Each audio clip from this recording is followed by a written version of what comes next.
Nobody in Congress can spit truth like Jasmine Crockett. Representative Jasmine Crockett, my colleague, my girl, my representative, she can bring it down the way it's supposed to be brought down. Make those white folks understand when they are absolutely wrong. Can't nobody do it like Jasmine Crockett. And I'm going to show you in this video why she's so effective. Stay with me.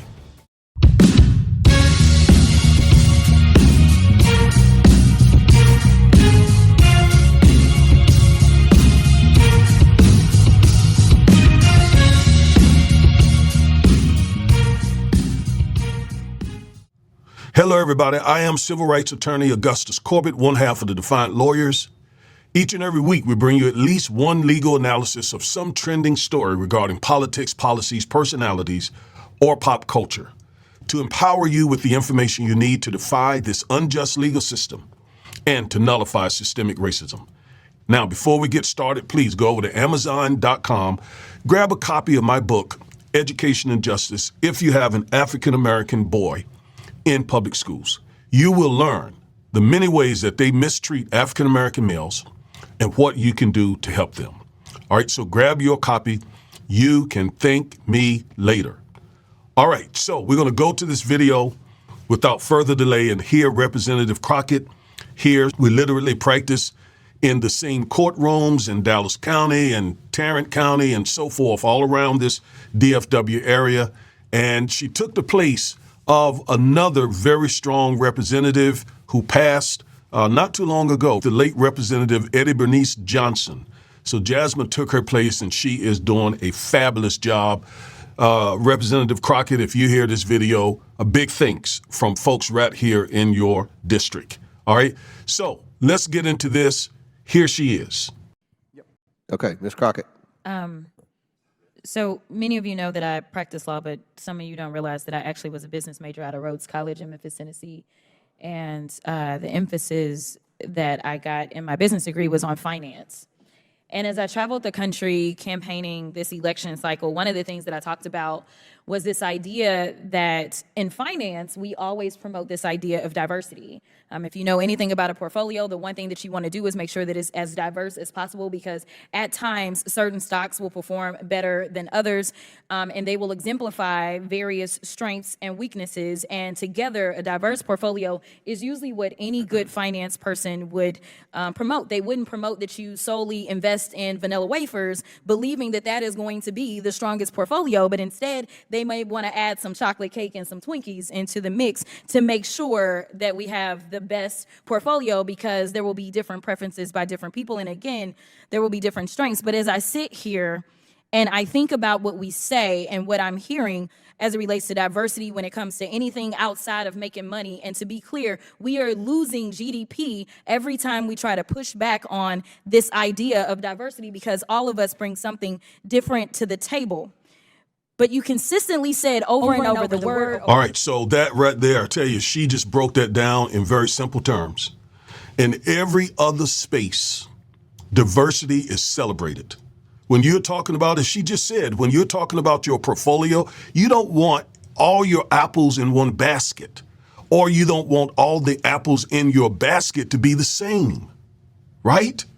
Because you need the strength of diversification in case something goes wrong over here with your basket full of eggs. You need to have some other things in your basket, some fruits, some vegetables, etc. And no one can question our contribution to this nation. So all of a sudden, diversity is a bad thing. And you want to know who's pushing that? Trump. Donald Trump. Why is he pushing that? Because he is the figurehead of a white supremacist movement. You got to get that. You got to accept the fact that this is not about the economy.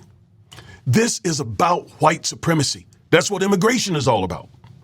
These folks are afraid of the fact that this country will become a majority country. As a result, they're trying to put things in place now to protect what? White supremacy. More specifically, white male dominance. That's why Trump is in office. That's his job. When he has black folks supporting him, and by the way, as of yet, no black folks in his cabinet. That's another video. I'm just sort of waiting to see if he makes some sort of late appointment or something. But this is about white male dominance. The only place we fit into this is that they're trying to keep us small, down. They're trying to control our rise and our progress. But they can't, because we're not going to quit. You're not going to intimidate us. You're not going to cause us to get afraid and run.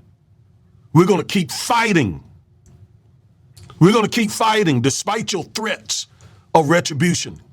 We're going to keep fighting like our ancestors did. All right? All right, so those are my comments with the first part of Jasmine's remarks. It gets even better. I'm telling you, trust me, it gets even better. Let's go. And every time that you said it, it was almost as if I was hearing nails on a chalkboard, because it seems like you don't understand the definition of oppression. And I'd ask you to just refer to Google to help you out. Oppression is the prolonged, cruel, or unjust treatment or control. That is the definition of oppression. And so as I sit here as a black woman who practiced civil rights, let me tell you, the reason that my colleagues wanted to make sure you understood the same black history that your side of the aisle wants to delete out of classrooms is because you can then misuse words like oppression. There has been no oppression for the white man in this country. You tell me which white men were dragged out of their homes. You tell me which one of them got dragged all the way across an ocean and told that you are going to go and work. We are going to steal your wives. We are going to rape your wives. That didn't happen. That is oppression. So she is telling them precisely what oppression is, because once again, they are trying to co-opt a word from our vocabulary, from our struggle, and turn it around and twist it against us, as they did critical race theory, as they did woke, as they did DEI. Now the word oppression. I thank God for Jasmine Crockett being in the Congress and speaking truth to power. What she's doing is literally the work of God. Believe it or not, she is literally doing the work of God. And I celebrate her. But there's more. We didn't ask to be here.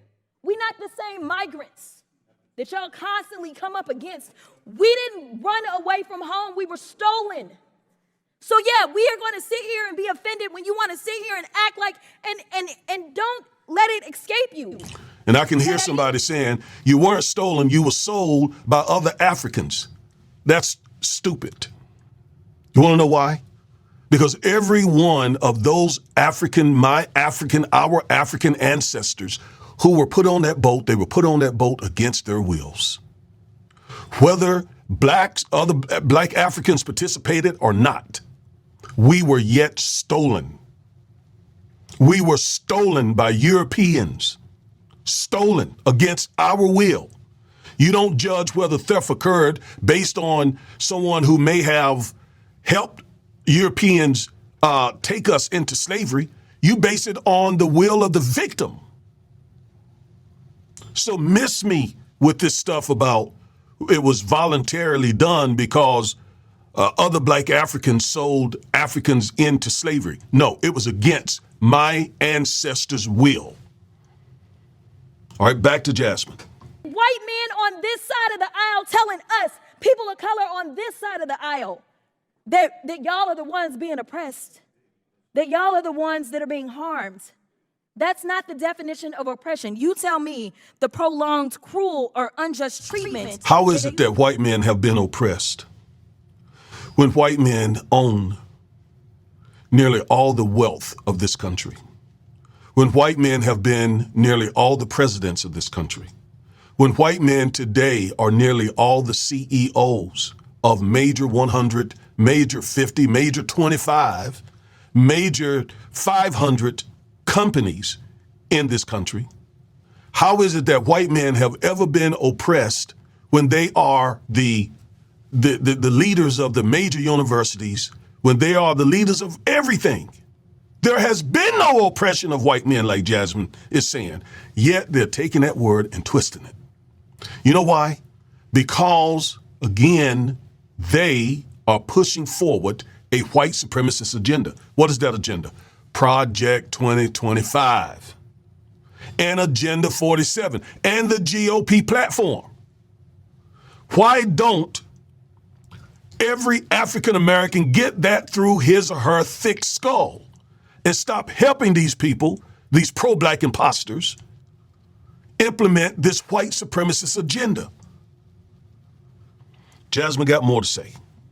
And we can have a conversation. You can start with Exodus. The final thing that I will say on this particular issue, two things. There is an article from The Guardian, and it is a little old. It's from 2021, so I apologize. But it said that back then, just 3 years ago, white men represent 30% of the population, but 62% of office holders.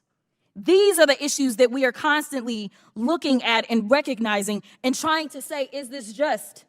I can't even tell you how many white men have served in this chamber, but I can tell you that I am only the 55th black woman to be elected to Congress. And so when you want to talk about history and pretend as if it was so long ago, it wasn't. Because again, I am just number 55.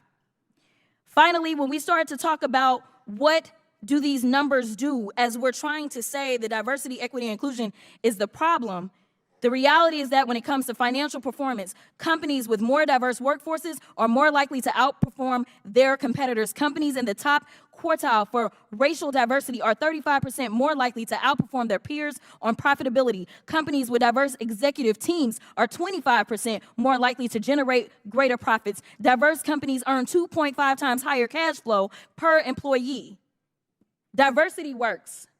And until you can show me data that says otherwise, I think that we need to go back to being a country that listens to experts and gets out of our feelings and recognizes, again, that racism is real in this country. And until we stop pretending that it's not, we will not solve the problems that we are consistently facing. And that will bring real unity that we seek when we're looking for a more perfect union. All right. It can't be said any better than Jasmine just said. All of that. That was beautiful. She is the Fannie Lou Hamer of our generation, the Barbara Jordan of our generation. Absolutely. She is something. We're just blessed to have her, and I feel especially privileged as a member of her district here. And again, as one of her colleagues, both of us civil rights attorney, both of us criminal defense attorneys. It's just a blessing to have somebody with that kind of backbone, really, seriously. And so she's just basically saying what Kamala said. We're not going back. They're trying to take us back to the slums of Jim Crow. We're not going back. We're not going back. MAGA, we are not going back. I want that to be clear. When I think of slums, I think of an acronym. And this acronym spells out exactly what we have to do not to go back. All right? So slums, S, that first S, self-determination. We will determine our future. We will not rely on anyone to determine our future but us. We won't even rely on white liberals because time and time and time again, and white moderates, they have sold us out. Like most recently, Joe and Mika Scarborough, all right? And back during history, right after slavery, Rutherford B. Hayes, they sold us out. So self-determination, the S in slum. L, leadership. We will provide leadership to our community. We will be the leaders of our community. All right? U, unity. We must unify. We must come together and become a fist and not fingers hanging off of our hand. Fingers get shot off. But together, man, there's strength. M, movement. I'm in the process now of creating movement. It's called AMCA. AMCA. Arise, mobilize, keep advancing. I see that some of you all have joined AMCA. You've gone to our website, lljp.org. You have joined. Thank you for joining. We will be in touch with our next meeting and share with you more. I can't share a whole lot with you in these videos because we don't want them knowing what our strategy is, right? And movement relies a lot on strategy. Strategy. All right? So stay tuned. More information is coming about AMCA. Just keep going over to the website and keep joining. All right? S, self-determination.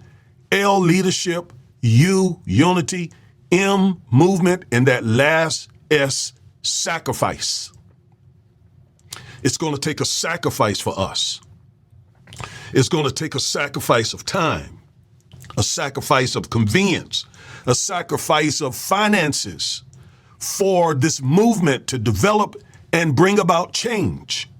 The last real movement in our community, I would say, was and still is to some degree, Black Lives Matter. Thank God for those sisters who put that together.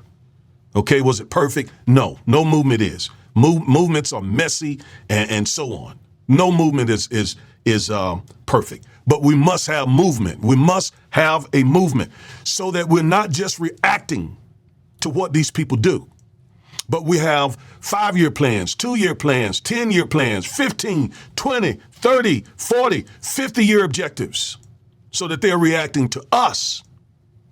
Movement is critical. Sacrifice. So self-determination, leadership, unity, movement, sacrifice.